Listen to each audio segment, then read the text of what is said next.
Sorry, I'm not Welcome. very sophisticated with this. I'm gonna try to, oh, there we go. So I'm super excited to get to talk to you. And think I'm so excited you sent your formula and I've just started it. But I'm really excited because I've really tried to share on my platform options for women who have breast implants. And explant is so extremely expensive. And even if you have the funds, it doesn't mean that you have the ability to take off work or someone to watch your children or all of the things that go with planning a major surgery. So I try to come up with ways that women can support their body with implants and live their best life so that when they do decide to be able to get an explant, it's something that's they're able to do not in a state of stress, but in a time that's convenient for them. A lot of the reasons that you mentioned are part of why I made this formula. They're not the only reasons, but those are definitely part of it. I used to be really radically against the idea of keeping implants for anyone, and I spoke about that a lot. But as I started developing this company, which originally started as a detox kit for women who explanted who were still sick, which is something I saw and see a lot of, it also applied to me. I was still sick for years after explanting. It's a spectrum. Not every, I mean, a lot of people get better right away. It just depends. There's a lot of factors. Like you always say, bio-individual. I love that. Yeah. But I kept over and over and over encountering so many people. Like I even knew people who, when I told them I was making the formula, came and said, oh my gosh, I'm so upset that I explanted. I wish I hadn't, which like, I'm not here to spread that type of information, but that really happened. Like that people came to me and said that, women who heard about the ingredients, didn't really understand that it can affect everyone in a different way and that there's factors leading to BII. Well, first, I guess, could you just share about, when you got your breast implants, when you started noticing that you had issues, and when you connected? Because I did not connect all of the symptoms that slowly started for me for 17 years. But I'm not a doctor, so I didn't. But it never connected with me. So just kind of your journey with that. Yeah. So it's kind of a long story, but.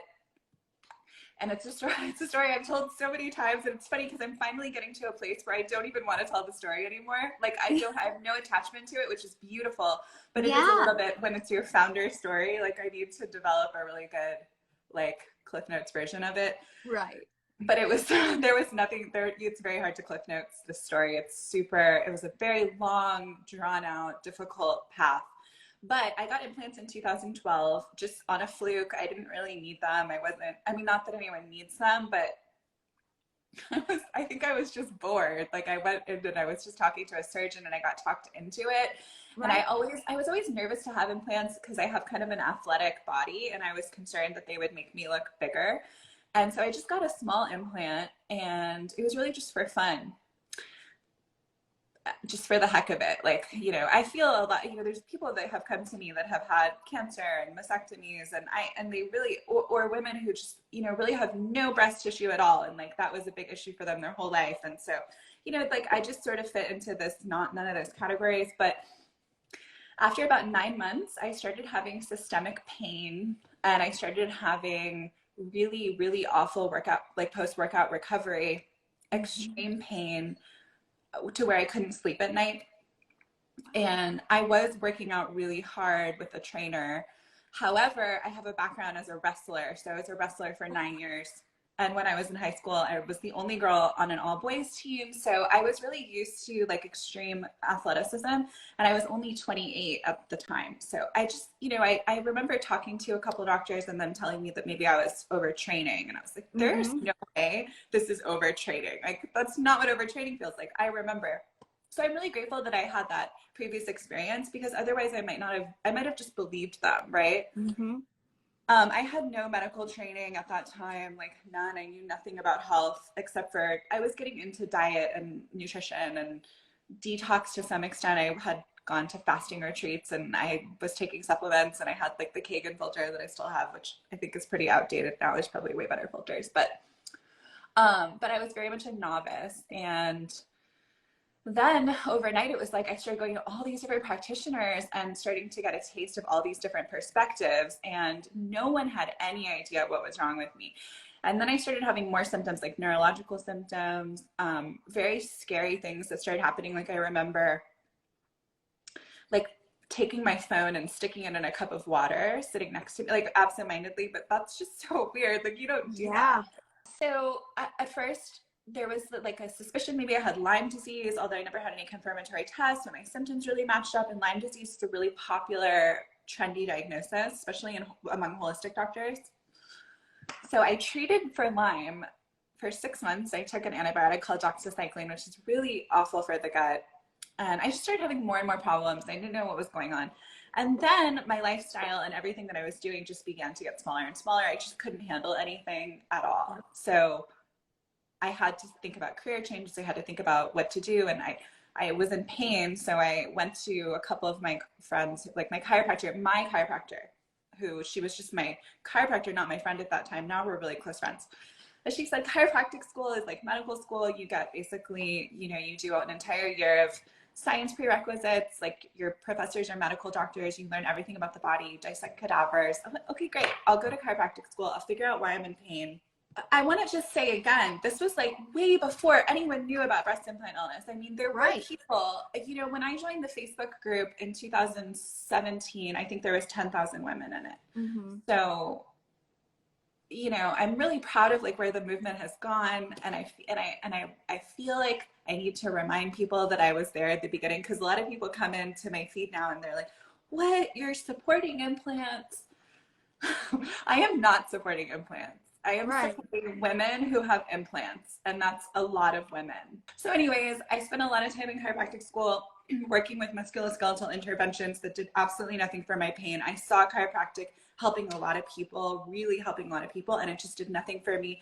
Acupuncture helped me a little bit, but it didn't really, like, you know, I had to go every week. It was like a crutch.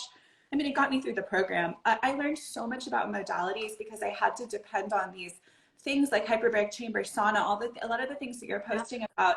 I had to depend on those modalities just to get through the program. It's extremely rigorous. So I did this like psychotically rigorous 5-year program that they condensed into 3.5 years.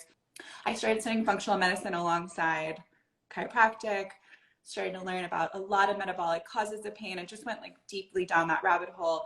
And then it wasn't until my 3rd year of school that I started to, well, this is what part of the confusion was. And this is fun to talk about. Autoimmunity is a really, okay, like we know autoimmunity, we've known since the 90s that there is an association. So, you know, we can't say that it's a slam dunk because they haven't really proven that, but they haven't tried, right? And in the approval studies that Allergan and Mentor did in 2005 or before 2006, they only did 3-year studies, and they made a really, you know, big point of eliminating anyone with autoimmune disease, whether they had it or a family history. They still found it in those 3-year studies. Like it still came back 300 women. But in any event, I was learning in functional medicine all about autoimmunity and triggers and how it works. And so I was gung-ho to find autoimmunity in my body, and I just couldn't find any. I don't have any antibodies. I don't even have food sensitivities. So that was a big confusion because I was so sick. I mean, I was so sick. Like I was practically like a chronic fatigue syndrome patient. I couldn't get out of bed. I had every symptom in the book. I was swelling. I was blue. I was emaciated. I was, you know, like I looked like 10 years older than I look right now. Yeah. So I was at a seminar in Colorado. This was in my 3rd year of chiropractic school, and it was taught by a functional medicine doctor, Brandon Lindell, who was the person who wrote the functional medicine like elective for my school. So I already was studying his workbook. I have it over there. It's a great workbook. And he put up a study that said women with silent ruptures and silicone implants, and this was at an immunology conference. So again, they were focusing a lot on women with silent ruptures and silicone are like diagnosed with fibromyalgia. So I was like, wait, okay. If they have a diagnosis of fibromyalgia, that means that they don't have rheumatoid arthritis, lupus, scleroderma, like all of these autoimmune pains, like that cause pain, like these joint and you know. So I was like, wait a minute. So there are women who just get diagnosed with pain syndromes that don't have autoimmunity. Okay, that have implants. Okay, that's me. Like I fit into that category. So I was already in my like in our chiropractic residency, we do it inside of the program. So I was working for a physician directly. He let me write myself an MRI. I MRI'd my implant. It said it was ruptured. It ended up not being ruptured. It was a false rupture, but that was kind of cool because we were able to get that warranty money from the implant manufacturer. It's like another, Yeah. which was great as a student. So anyways, I ended up removing my implants. They were severely, I did an explant with Dr. Chung in Newport. Oh, yes, absolutely. The best. And this is before the FDA hearing. So the first hearing, which was in 2018. So this was in January of 2018. But it was probably like the darkest, hardest, most difficult year of my entire life. And which is awesome because it's great actually, because then you die and you like are reborn with a new life. And that was beautiful, but it took a long time to realize that. And so he removed my implants. They were severely gel bleeding. My capsule tissue, Wow. I mean, really sticky. I mean, not so much like a rupture, but you could put them in a bag and then a couple of days later you touch them and they're sticky. Yeah. So I had these paper thin capsules, like paper, like you know, I don't even know how he got it. He did an en bloc. He told me there was no way I can do an en bloc, but he did it in 50 minutes. After explant, I asked a lot of people, why were my capsules so thin? Why were they so thin? I asked everyone I could. And the answer I got, because you're so healthy. That's what everyone said, because you're so healthy. Okay, so that's absolutely not true. It's actually quite the opposite, which I understand now, but it took me years. So this product was born of like a 6-year research cycle, and majority of that time I was working with women with implant illness and learning so much from putting all these puzzle pieces together, but also simultaneously. And I saw Dr. Pompa's wife was just on the thread, Marilee. I don't know if you're still there, but Marilee was here a minute ago. So her husband came to my television show and started talking about his journey with mercury toxicity. And this was in 2019. I had already explanted, I had graduated, I was like working as a doctor and doing this television show in Los Angeles and interviewing. I was still just really, really sick. And so I was doing everything I could to mitigate what the network wanted, which was like influencers and whoever, like cool people, really cool people. And then I was trying to bring these niche doctors, because that was what I truly wanted, was more of like what you're doing, like medical journalism. This is fascinating to me because it's like, it's what I would have been doing and trying to figure out if I was in your shoes and had the ability to go become a doctor and learn about all those things. So Dr. Pompa came on my television show, and I talked about this in the mini documentary that I made about the product, which is on the website, which is like a 12-minute documentary that I don't think anyone watches because everyone wants to watch something that's 1 minute long. Oh, but no, I watched it and I absolutely loved it. And I'm going to share it on my stories so that women can go back and watch it, because to me, it's absolutely fascinating. So he came on my show. He talked about how, and this is important to reiterate because this is part of a lot of people's journey. He was a really successful, high energy, high volume chiropractor. And then he did 2 amalgam removals, which are the silver fillings. He did 2 of them with his allopathic dentist. So it was not a safe removal. It was a regular removal.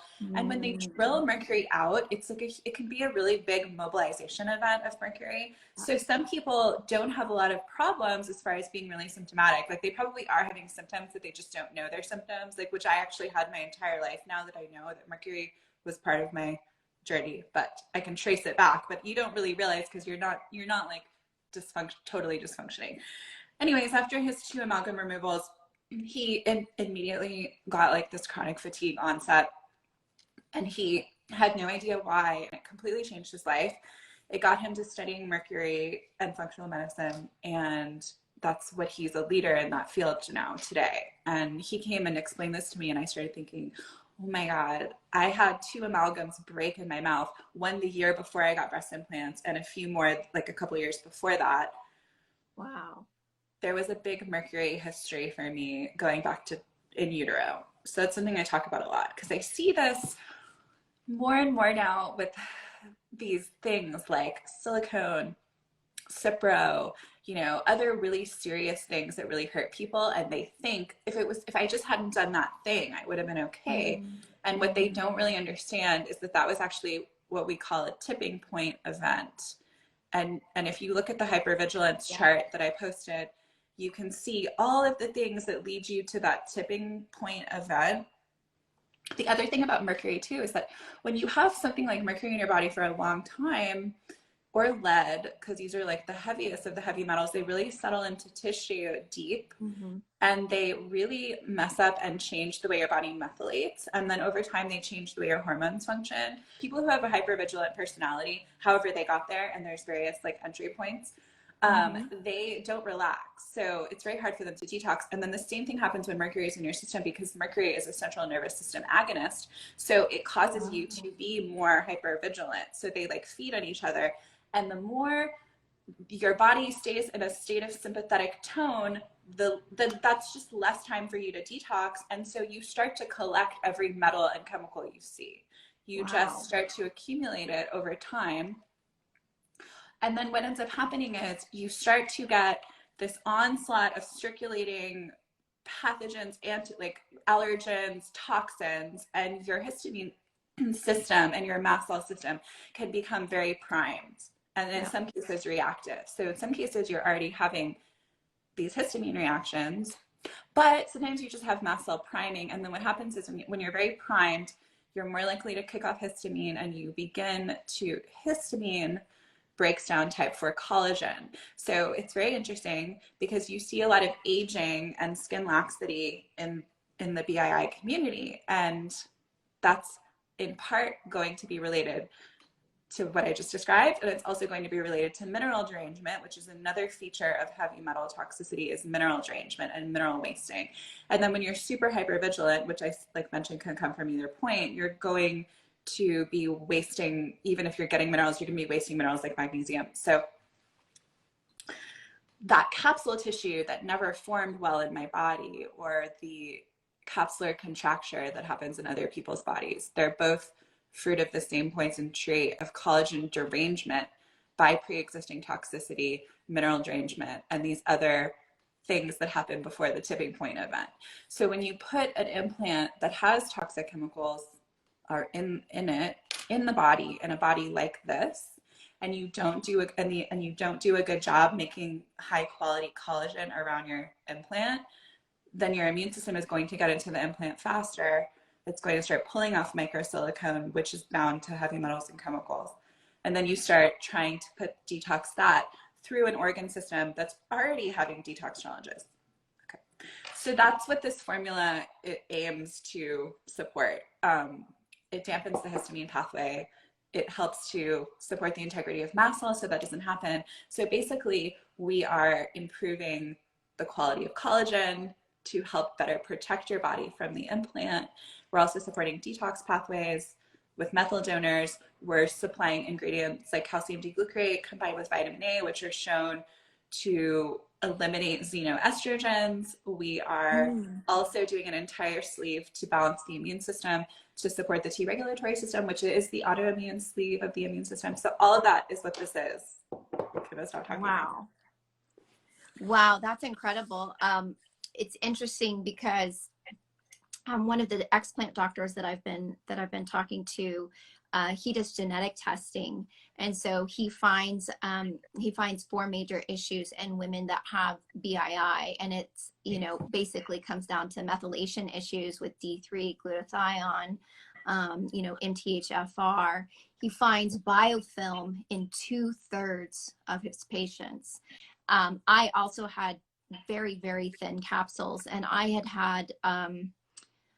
had 4 surgeries because I had my original implants, a saline rupture 2 years later, 2 years after that, another saline rupture, and then eventually I went to silicone. So I should have had, you know, they say they just go in and out of the same capsule, but you would think with all of that, I would have had a very thick capsule or multiple capsules or whatever. And I had these extremely thin capsules. And I just constantly had inflamed lymph nodes and burning around, you know, around the implants. And I was trying to take different supplements, but I hadn't known what to do or known what was wrong for so long. So, and there was absolutely a tipping point. And also the doctor, Dr. Rob said that he notices a lot when there's an implant exchange.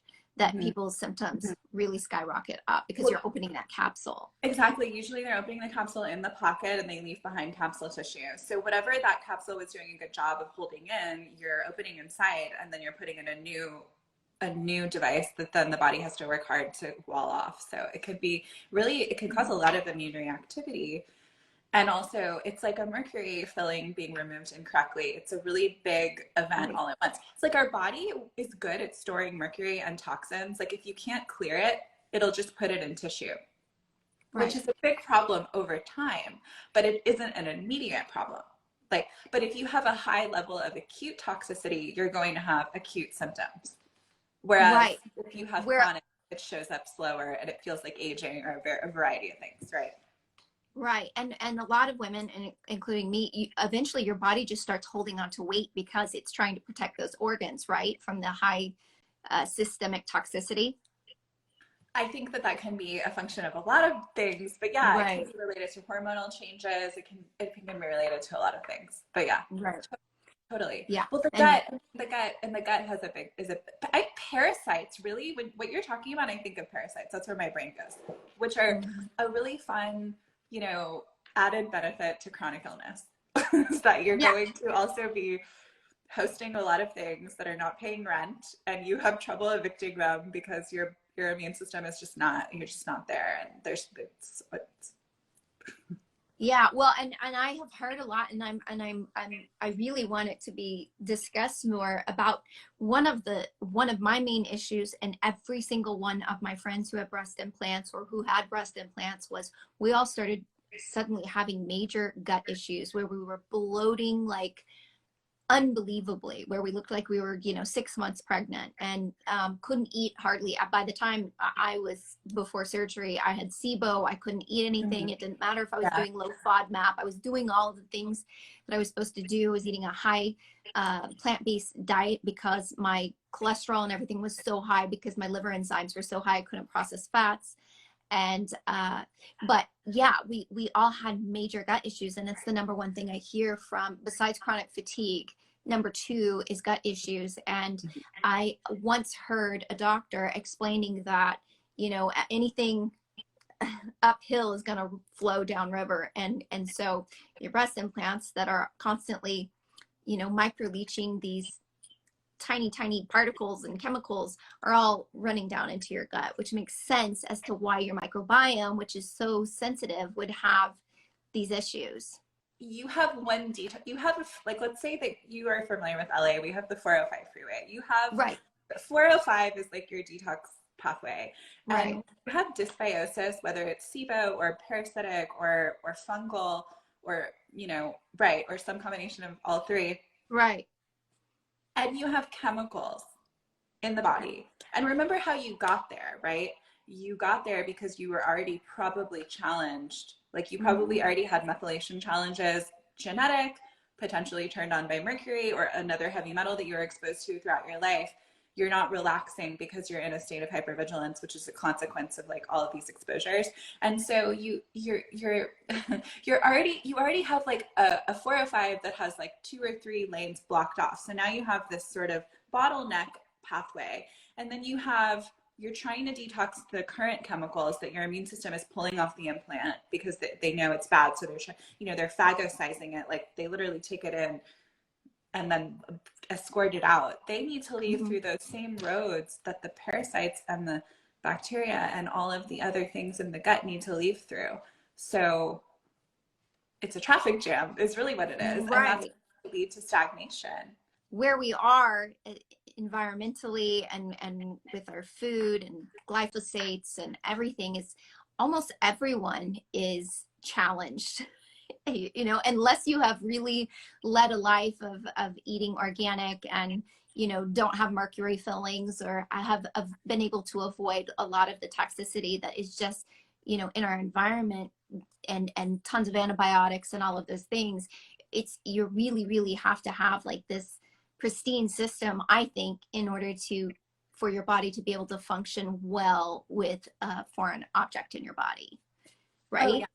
I think that as long as your body is like these systems that I talked about earlier, as long as those systems are really online and doing a good job, and you make a really good capsule, like you said earlier, it's switching the capsule can be a problem. So it's not, we're not saying that these people who are healthy with implants are immune to chemicals. We're just saying that their detox pathways are working reasonably well.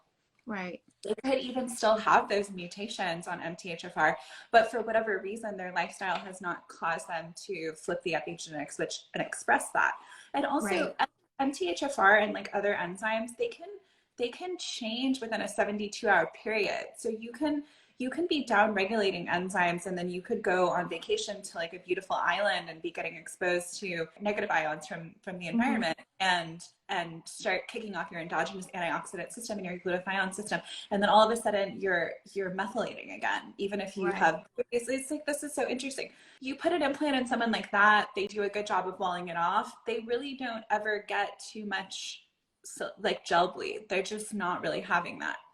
And then I had a conversation yesterday with a surgeon, and he's been kind of advising me in my company, and he brought up a lot of really good points of things surgeons might say. And he said, well, a lot of surgeons might not want to sell your product to their patients because they already believe that BII is a low incidence in their patient population, that the majority of their patients are healthy women. And then I countered with explaining that you can be healthy at one point in your life, and then as you move through life, there's all these environmental factors that can change the status of your health. So like, why would you not want to support your body with things that we know are going to be important? So because you can only fill up a bucket so much with toxins, and like it can come from environmental, and then when you already have something inside, where, you know, from my understanding, anytime you have something foreign in your body, you always are in kind of an inflammatory response, because if you have a capsule, your body knows that there's something in your system. And so and I think it presents in different ways. Like, and some of my friends who had implants, they had extraordinarily high inflammatory markers, and had migraines and you know, severe depression, a lot of things that were affecting their brain. Whereas mine, I didn't have high inflammatory markers, but my liver enzymes were through the roof, and you know, I was having all of these other issues, and tremors and neurological issues. So, and then once we removed our implants, those things went away, and our blood work returned to normal. Now, my explant healing journey did take time. I wasn't one of those people. Now, my blood work returned to normal within 8 to 10 weeks, but my you know, the tremors and the all of the other issues that I was struggling with took, you know, I was having those detox dumps for up to 2 years. And remember that seeing abnormal labs is actually very uncommon in BII women. Like, typically the fact that you even had elevated liver enzymes, like, that's something that I don't see a lot. Usually it's all normal, so that's not an indicator. And like, the fact that your labs went back to normal, I don't believe would be an indicator that you're feeling better necessarily. Right, especially with well, these deferred nervous system issue symptoms, like tremor. I had that too, awful tremor. Yeah, awful tremors, like made my legs and hands shake. It started very subtle in my body, and then it grew and grew, and then I couldn't get out of bed for longer than 3 or 4 hours. But my labs were normal for, you know, 15 years, and then they eventually started to creep up. And I had made an appointment with an endocrinologist, and of course it takes forever to get in to see them. And by the time I got in, I had my explant, and they did my blood work right before seeing the endocrinologist, and it was 8 weeks after my explant, and my blood work previously was done the day before my explant. And the endocrinologist said, I had to check 3 times because I thought this was wrong. She said, your lab work from 8 weeks ago looks like that of a 90-year-old nursing home patient. And she said, what happened 8 weeks ago? What changed? And I said, I had explant surgery. That's awesome. And she didn't know what to say. I mean, and I've had more and more doctors say, I've had a lot of women coming in here who have implants and have similar symptoms. And they have had, and maybe women aren't putting it together, but I've had a lot of women who've been reaching out to me whose liver enzymes are through the roof and are very sick with their implants. So I don't know if it's like after you've had it for so long, if that starts to become an issue, because I had mine for 17 years. And because I wasn't actively doing, I didn't know about binders. I didn't know about, detoxing my liver. I didn't know about parasite cleansing. I didn't know about methylation and But detox pathways. I don't recommend anyone do a parasite cleanse when they have like acute BII and before Yeah. explant. I highly Okay. recommend that you don't do that. Good. Because of what we Okay. described earlier, there's already a traffic jam and it's just going to make you feel worse. And in fact, that was something I encountered a lot in my journey, was constantly trying to detox because I heard so much like, oh, I have all these toxins, so I must detox. And like, that's absolutely 9 times out of 10 the wrong initial approach, because usually these pathways are really compromised. So you do not want to put extra stress on them. You definitely don't want to put extra stress on them before explant, because you have to heal these, like a very traumatic surgery. So you don't Right. want any extra I stress. do. I do tell women not to detox with implants, especially if they're very sick. And Yeah. I personally find that the sauna, I love the sauna post-explant. It really helped me where I kind of felt I had plateaued Yeah. with Yeah. detoxing. It took it to the next level. But whenever I heated up my body with my breast implants, I would generally vomit. I would Yeah. become so nauseous and so Yeah. sick. Yeah. And some women have come back to me and said, this happens to me when I get heated up. So again, I think it's all because we're bio-individual and our bodies handle toxins in different ways. Well, like any heat reaction can often be histamine mediated. So it goes back to what we were describing earlier about histamine. Um, so there's a difference between detoxing and unburdening lymphatic systems. So that's a Okay. different concept, because I'm all about unburdening the lymph. And I think sauna can be a great, gentle thing within reason. But it's funny. So there's a delicate edge with histamine and sauna that sometimes people who have very reactive histamine, and you can see this with niacin, because taking niacin and going in the sauna is actually a really phenomenal way, because what niacin does is it really vasodilates the vessels and it'll allow you to detox more during the sauna session. But what happens when you have very like kicked off histamine and mast cell priming is that when you take niacin and sauna, it can be very uncomfortable. It can cause anxiety, you can panic, you can feel, it's very uncomfortable. But I find that those are the people that actually need to do it the most, because what happens is once you start to develop a tolerance to niacin, really what's happening is you're starting to decrease your excess histamine. And if you can start to slowly build up the niacin over time, you start to eventually clear out excess histamine, and then you're going to have less histamine reactivity. So it's really awesome, but it can be uncomfortable. And like I've talked about this a lot, I've had the same thing with cryotherapy. Like cryo used to just wreck me. I would be in bed for days if I did a cryo session.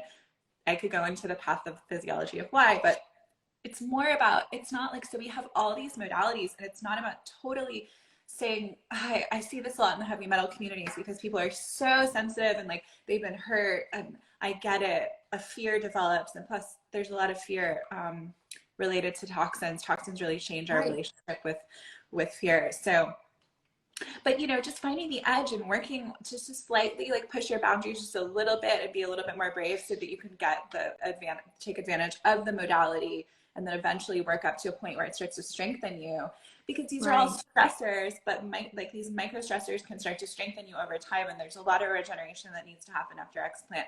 And I want to tell you a few things I did for my gut after, because it just doesn't magically fix itself. There are things. So I did about a year of parasite cleansing after explant. So this was like 2 years after explant. I did, after doing chelation of heavy metals for about a year and a half. Then I started moving into parasite cleansing.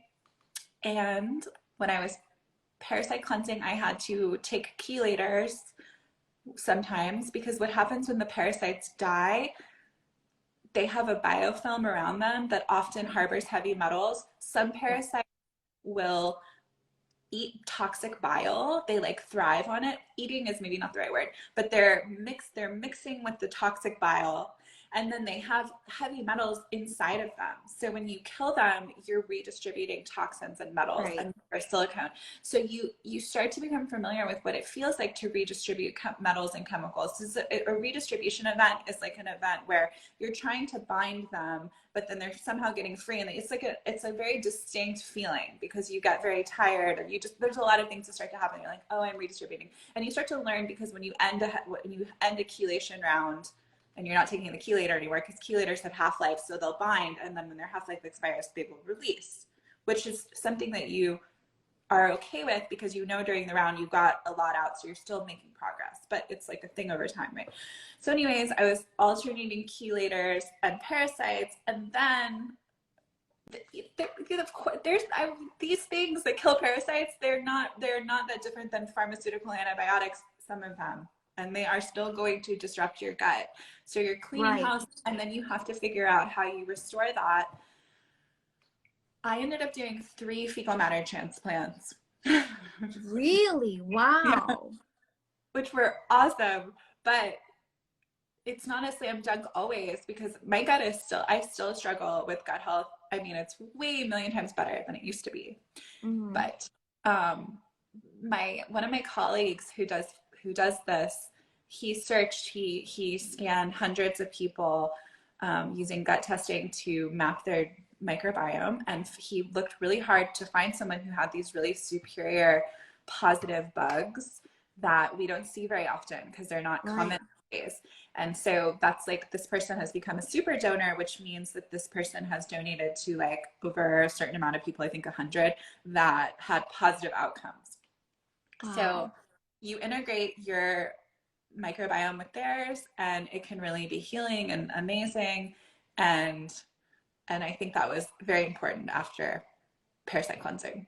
Yeah, I use a product called Ion, which is Intelligence of Nature, and I'm a big lover and believer in Dr. Zach Bush, and that has been profoundly helpful for me. I've been using it for over 2.5 years, and I was someone that has just kind of struggled with gut issues since I was a little kid, because I had a lot of different food sensitivities and dairy, and I eat sugar and gluten, all those things, and I pretty much don't eat gluten anymore because I have the celiac marker. And so I don't want to activate it, but anything that was inflammatory, I just tried to really reduce. And then after having SIBO, and I recently, well, in December, tried to do a fat transfer, and I had a horrible infection and had to have the fat drained, and we were having a difficult time trying to figure out what the bacteria was. So I did 4 rounds of antibiotics in 3 weeks. Oh God. Yeah. So I try to like advise against, I say like, if you want to do the fat transfer, wait until you are not like toxic anymore. It's the fat that you're using. We don't know what's inside of it. It might have microsilicone in it that you're trying to relocate. And then the immune system's like, what's going on? And next thing you know, I've seen that in a lot of— So I was almost 3 years post-explant, and I have done all the detox things. Mine was a different issue where I went to a fat transfer doctor who wasn't specialized in fat transfer after explant, and because I had such severe adhesions and limited blood flow, and it's just a matrix of scar tissue in there, and he just tried to force a lot of fat in there with a very small cannula, which damages the fat. Then the fat's not able to take due to limited blood circulation, and so my fat liquefied, grew bacteria, and that's what happened. So after having talked to fat transfer doctors who special in fat transfer after explant, I was able to see all of the issues that had happened there. But I think you bring up a really good point about, especially, and I know like Dr. Rob and some of the other doctors will not do fat transfer at the time of explant if they have a very sick patient. Like when I told him what I was dealing with, he's like, I would never have done a fat transfer on you at the time of surgery, because you need to heal. You've got too many issues going on, systemically. And so he also has an entire, bringing down the inflammation and detox protocols that are safe. But it's mostly focused around nutrition and anti-inflammatory supplements prior to. But everyone is individual on that. And, some doctors have to be careful because they'll be like, it didn't, I had some that were like, yeah, we can do your lift and fat transfer at the same time, which is a 9-hour surgery. And my liver was so sick, I was scheduled for a liver biopsy. So you really do have to be educated. And it's like, how do you know those things? The general public isn't medically qualified to know these things. I was horrified. My first year out of school, I worked in a plastic surgeon's office, but I was working alongside a DO, and we were actually treating Cipro toxicity. It was a bizarre situation that we were really like renting space in this plastic surgeon's office, but because we were in the office, I got a lot of education on what they were doing. And sometimes they would be in the OR for like 8, 9, 10 hours longer. It was absolutely, like, for me, that was terrifying. I mean, we know like anesthesia is not a great thing, but you know, No. most people can handle it. There are people that, again, but I think it's a tipping point event, people who have severe problems with anesthesia. Yeah. But that's not what you want. Right. Not what you want. Like, that is not, especially if you're a BII patient, absolutely not. I'm so grateful my surgery was so fast. Actually, I woke up, I was so happy. I remember I was extremely energetic, and Dr. Chung was like, we need to give her a sedative. Like, put this girl on it. That's incredible. Yeah, that is incredible. When did you get to the point where you're like, I need to create a formula? I'm still trying to, I'm sure you were taking supplements and doing different things to try to expedite healing and detox after. So how did you come up with this, and what was after explant, I had to graduate. I had 4 months left in my program. I feel like after I graduated, I went into like a dark hole. So in a way, I literally rented a room like near the beach, like right when I finished the program. And I still had, like, when you're a student, they give you a lot of loan money. So I had a lot of available credit on my credit cards. I mean, I couldn't work. So I was living on credit cards. I don't think I left that room like longer than just to maybe get coffee once a day. And I was just like meditating every day and like praying and doing breath work. And that was pretty much all I could do. And then I would sleep for like 20 hours sometimes. I mean, and that went on for probably the entire summer of 2018. And then around that time, you know, I started to come out of it, and I reached out to my colleague and I said, hey, like, I'd really like to work. Can I come work in your office and help you with your patients? So he said, yes. So started working with these really sick patients that had Cipro poisoning. And I wasn't really like, I was still so sick myself, but luckily we had a lot of modalities in that clinic to help those people. So I was able to use them, and it was just really slow, kind of just so painful, difficult. And another hard part too is that you still look pretty decent. So people do not see you, like, what's going on inside of you. They don't really see that. So it's hard to get support and like empathy, and you just feel very misunderstood. And it's also hard to explain to people why you can't work as hard as everyone else. So that was like a big, just like really, I think I bring it up because it's sort of like reaching really deep, right? And having to really just completely surrender to like your pain and your chaos, and not having any idea what's going to happen or where it's going to go. Right. And I just feel like anybody who wants to like turn a corner on illness and wants to get to the other side needs to really surrender to and trust in the process. Yes. So this process has led me here where we are now. And I wanted to create, so everyone's still sick after explant. I wanted to create solutions, and I'm working for like a detox company, Cyto Detox. I was doing all these things and working with Dr. Pompa, and then just started thinking, you know, okay, so let's say first of all, you can't do a detox program with one formula. You can't, it's impossible. Right. So it needs to be 6 or 7 products to kind of even attempt to sort of do a good job. And remember, this is without bio-individual investigation. This is just like shooting darts and thinking like, okay, I think most people will probably fit into this category where they need binders, they need this, and they need a liver support or whatever, right? But it's not, everyone's like so different. So then I'm like, oh man, so it's going to be really expensive to make this kit.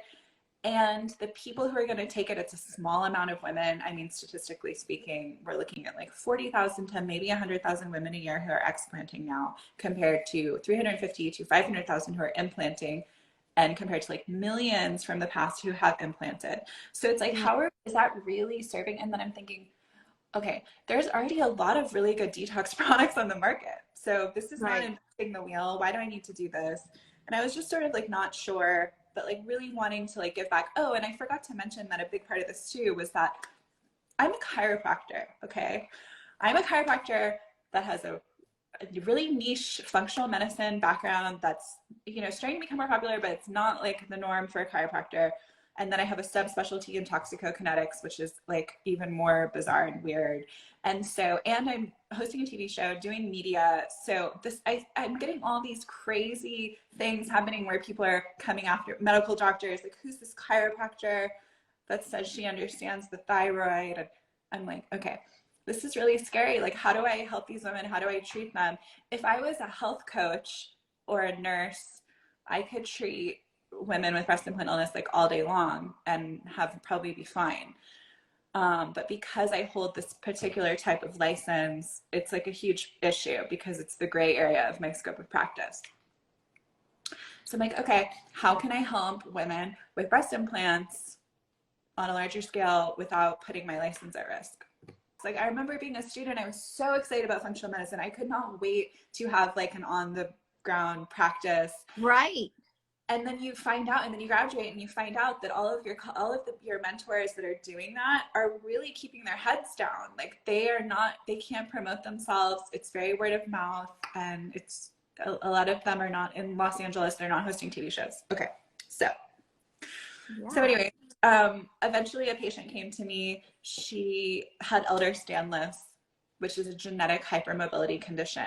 And she said something to me, and it was like, all these light bulbs just went off. Like, it was absolutely amazing. She said, I have Ehlers-Danlos. I don't make good scars. I don't scar. So I have no capsule. And I was like, oh my God. Oh my God. Yes, that's right.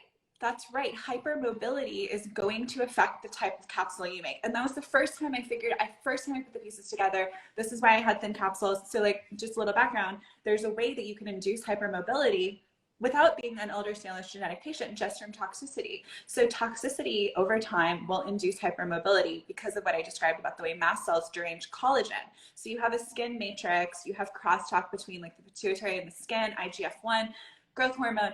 And what happens is over time, you just start breaking down your collagen. You have collagen in the stomach. That's why people who have Ehlers-Danlos are getting like these stomach herniations. They have a lot of GI problems. There's a lot of histamine in the gut. So this is all so interesting. And it totally explained why women who have BII have collagen derangement. I just figured it out. So once I figured that out, it was really easy to make this formula. And that's what my patent is about. And I couldn't really talk about it for most of this year because like we were waiting for the patent. So yeah, people who try to go after correcting collagen by giving you collagen, it's not the right approach. It usually doesn't work. You have to stop the breakdown of collagen at the root. If you're breaking down collagen because of histamine, which is really everyone, you don't have to have breast implants to be doing this. We're all exposed to chemicals, allergens, toxins, pathogens. Okay. Wow. So it's about controlling the histamine response so that the collagen synthesis doesn't get degraded or deranged or dysregulated. Yes. Okay. Wow. So here's a little like thanks. This is why I'm talking to all these surgeons about this is my hypothesis about what's happening, but it's like, you know, I had not had any formal feedback from people who are working with this problem allopathically. Right. And then I find out, yeah, when we see capsular contracture, there are some allopathic interventions, which are, what do you think they are? Like if you have vitamin E? No. Is it? No? Think about the immune system. So remember, histamine is allergy mediated. It's part of the immune system, right? No, it's steroids. It's steroids. Oh, my best friend had severe capsular contracture, and they just always told her, take vitamin E. That's what the surgeons would tell her. Take vitamin E. That'll help soften the capsule and massage it. It did nothing, but that was always what was told. Well, so it's interesting because vitamin E is one of the fat-soluble vitamins that can help to regulate can help to foster the T regulatory system, which is the part of the immune system that controls autoimmunity. But it's a different part of the immune system that is like the allergy system. So I'm like quoting because like mast cell syndrome, like I don't even know if it's, I guess technically it's definitely an like allergist can work with it, but it's not the same as like an allergy, like, you know, anaphylaxis or something where you're even like you know, it's not really an IgE mediated allergy response, but it's for someone else to talk about. That's very interesting. I meant to tell you also earlier when you were talking about niacin, you know, I had thin capsules. I took niacin when I had breast implants, actually when I was sick and I was trying to figure out, and I read something about taking for niacin, detox, and I had a full-on niacin flush where my, you know, I had hives all over my body, and I'm not someone that normally breaks out in hives. And I was like, I didn't know what, my whole back, my arms, everything had just these welts and rash all over me. And then I read that that can, pardon? How long did it last? Just like an hour. Okay, so the hives went away after an hour? Yep. Mm-hmm. And how much did you take? I don't remember, but it was like straight niacin. It was like, so I take products that I have like a supplement that has a small amount of niacin, but this was like, you know, whatever the, a standard dose would be if you're just taking straight niacin. Well, so that can be confusing because niacin is used a lot in cholesterol. Well, you mentioned that you had, so you can see people taking like 500 milligrams of niacin for cholesterol control. And that's why a lot of places are selling like the non-flush versions, but you could do 50 milligrams of regular niacin and get like a strong flush response. So I don't know, you could have taken way too much. I don't know how much you took, but now I think you're ready. I would encourage you to get a really low dose. Like maybe you could get 25 milligrams or you could take 50 and break it in half. I don't know if it's cold in 25. It probably is. And just do it and go in your sauna and try to stay at a dose that you can tolerate. Like don't be scared if it's a little uncomfortable, and do that for a while until you can start to build up more and more. And then you might find that you start to have a lot of the gut problems, a lot of the food reactions, like flushing, reddening. Someone said, I'm taking your supplement every day and I love it. It's helping me. Thank you. Okay. And then someone asked, where can I learn more about mercury fillings? So there's someone named Andy Cutler who is like considered one of the forefathers of mercury chelation, and he's written a few books. One is called the Mercury Detoxification Manual, which is a great, like, fast understanding. You can learn so much. And then there's also Amalgam Illness, which he also wrote, which is more biochemistry. But I'm going to say that what he created this really intense program for removing mercury that involves what we call dechelators and off-lipoic acid.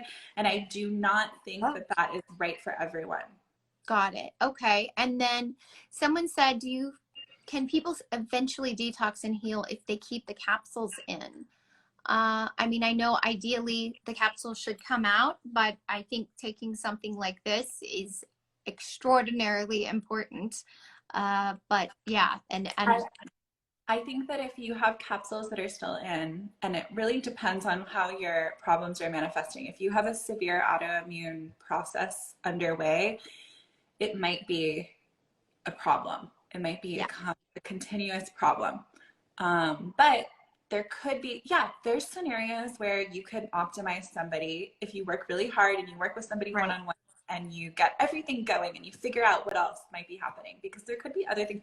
You could have self-infections in other places that are driving inflammation in the capsule. So it's possible, but if you can avoid leaving the capsules in, that would be my recommendation. Definitely talk about it. I know Dr. Chun and some of the other doctors a lot of times have to perform going in and removing capsules that were left behind. So there's but I just wanted to reiterate that there's a lot of women who have several sets of implants that have old capsule tissue that are still fine, right? Yeah. Don't forget, there's a lot of them. There's tons. Yeah. There's millions probably. So yeah, totally possible.